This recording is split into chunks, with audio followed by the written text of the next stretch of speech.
दोस्तों, आज हम बात करेंगे चुनौतियों के बारे में। जिन लोगों ने भी चुनौतियों का सामना किया, कंफर्ट जोन से बाहर निकलकर चुनौतियों का सामना किया, उन्होंने जीवन में बड़ी सफलता पाई और समाज को भी कुछ अच्छा कंट्रीब्यूशन करके गए। ऐसे ही कुछ इतिहास के चुनिंदा लोगों के बारे में हम बात करेंगे।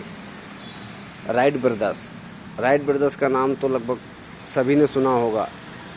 वो जब अपने समय में आज से 100 साल पहले जब पक्षियों को उड़ते हुए देखते थे, तो वो सोचते थे कि एक दिन हम भी ऐसे उड़ेंगे और ऐसी एक मशीन बनाएंगे जिसमें हम इंसान बैठ के जाएंगे और भी सामान भी ले जा सकते हैं, ऐसी मशीन बनाएंगे। तो लोग उन पर हंसते थे।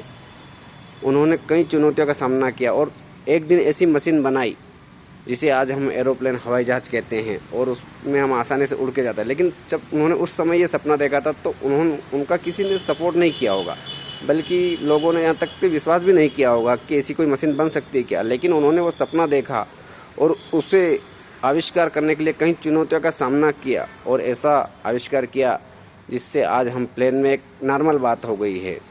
ऐसा ही एक सपना देखा हेनरी फोर्ड कंपनी के मालिक, कार कंपनी के मालिक। उस समय में उन्होंने 100 साल पहले अपने इंजीनियरों को बुला के कहा कि मुझे एक ऐसा इंजन चाहिए जिसके सभी 8 सिलेंडर पास में हों।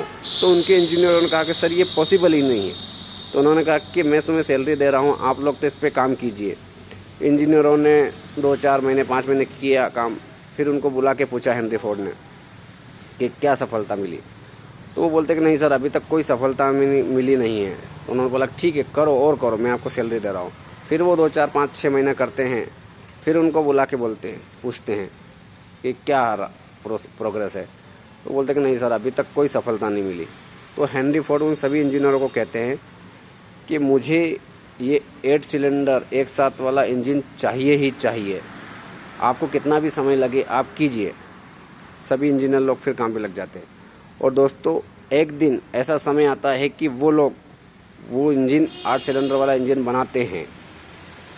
तो चुनौतियाँ तो उनके सामने भी आई है, लेकिन उन्होंने हार नहीं मानी। दृढ़ निश्चय के साथ वो लगे रहे और उन चुनौतियों का सामना किया। ऐसा ही एक और उदाहरण है नेपोलियन हिल, जो एक पर्वत श्रृंखला पे चढ़ाई करने के लिए निकलता है। अल्फांस पर्वत श्रृंखला, जिस पे कहा जाता है कि वहाँ जाने वाला वापस कभी लौट के नहीं आया। वो उसको फतेह करने के लिए निकलता अपनी सेना के साथ। रास्ते में उन्हें एक बुढ़िया मिलती है। तो वो कहती है कि कहाँ जा रहे हो? बोले कि मैं अल्फांस को फतेह करने जा रहा हूँ। तो वो कहती है कि वापस लौट जा, वहाँ पर जाने वाला अभी तक कोई लौट के नहीं आया और मैं तुमसे बड़ी हूँ उम्र में, इसलिए कहती हूँ कि लौट जा। तो नेपोलियन उन्हें कहता है कि माताजी, अपना एक हार रहता है उसके गले में, हार माताजी को देता है कि माताजी, जब मैं उधर से लौट के आऊँगा तो आप इसी हार से मेरा स्वागत करेंगी। और वो वहाँ से आगे बढ़ जाता है। और दोस्तों, वो उस पर्वत को फतेह कर वापस लौट के भी आता है। तो क्या उसने चुनौतियों का सामना नहीं किया होगा? कहीं चुनौती आई होगी, लेकिन उसका दृढ़ निश्चय इतना मजबूत था कि उसने वो पर्वत फतेह किया और फिर आया। ऐसा ही एक आदमी रहता है, वो भगवान के दरबार में जाता है, मंदिर में जाता है और भगवान से शिकायत करता है कि भगवान, आप में कैसे दुनिया चला रहे हो? जब बारिश की ज़रूरत नहीं होती जब बारिश कर देते हो, जब धूप की ज़रूरत नहीं जब धूप कर देते हो, जब ठंड की ओस की ज़रूरत नहीं होती जब ठंड गिरा देते हो। आपको तो कुछ दुनिया चलाना ही नहीं आता है। तो भगवान से वो जिद करा कि ये दुनिया मुझे चलाने के लिए दीजिए, मैं चलाऊँगा। तो वो बोलते कि भाई तेरे से नहीं चलेगा, मैं चला रहा हूँ, मेरे हिसाब से सही चला रहा हूँ। बोले कि नहीं भगवान, आपको नहीं आता, मैं चलाऊँगा ये दुनिया।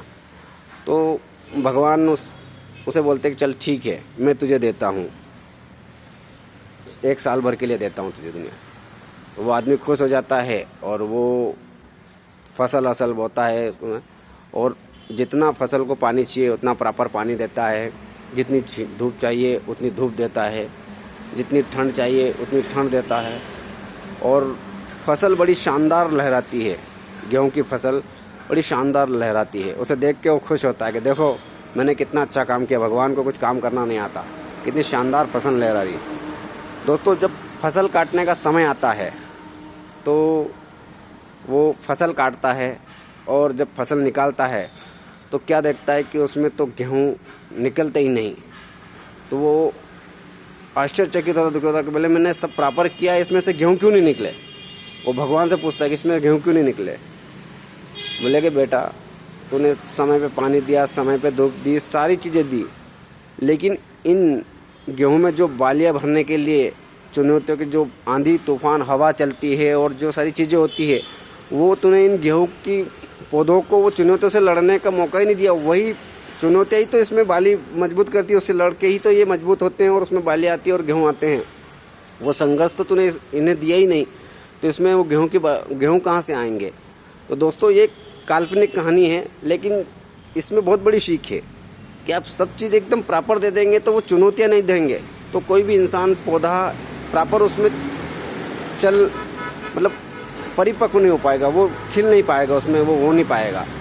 तो इस कहानी से माध्यम से बहुत ही अच्छा उदाहरण एग्जाम्पल किया गया। ऐसा ही एक एग्जाम्पल उदाहरण है, एक चिड़िया का घोंसले में रहता है, एक बच्चा रहता है, तो उसमें से वो उनकी निकलने की प्रोसेस रहती है। वो बहुत छोटा दरवाज़ा रहता है उनका, चिड़िया के घोंसले का, कुहू कुछ बोलते हैं उनको।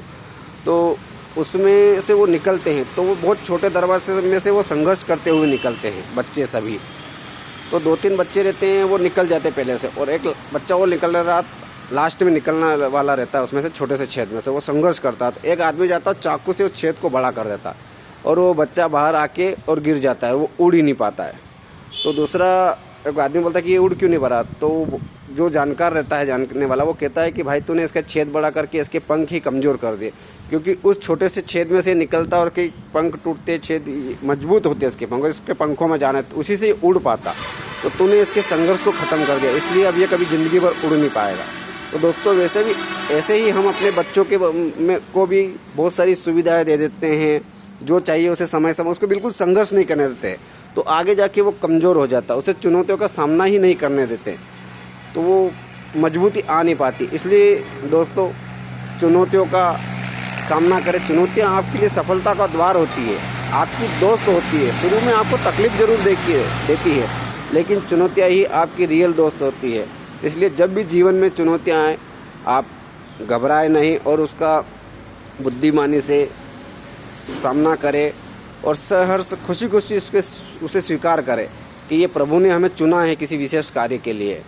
तो दोस्तों चुनौतियों के ऊपर ये मेरा वीडियो आपको कैसा लगा, लाइक कीजिए, शेयर कीजिए और कमेंट कीजिए। ग्रेटिट्यूड, धन्यवाद।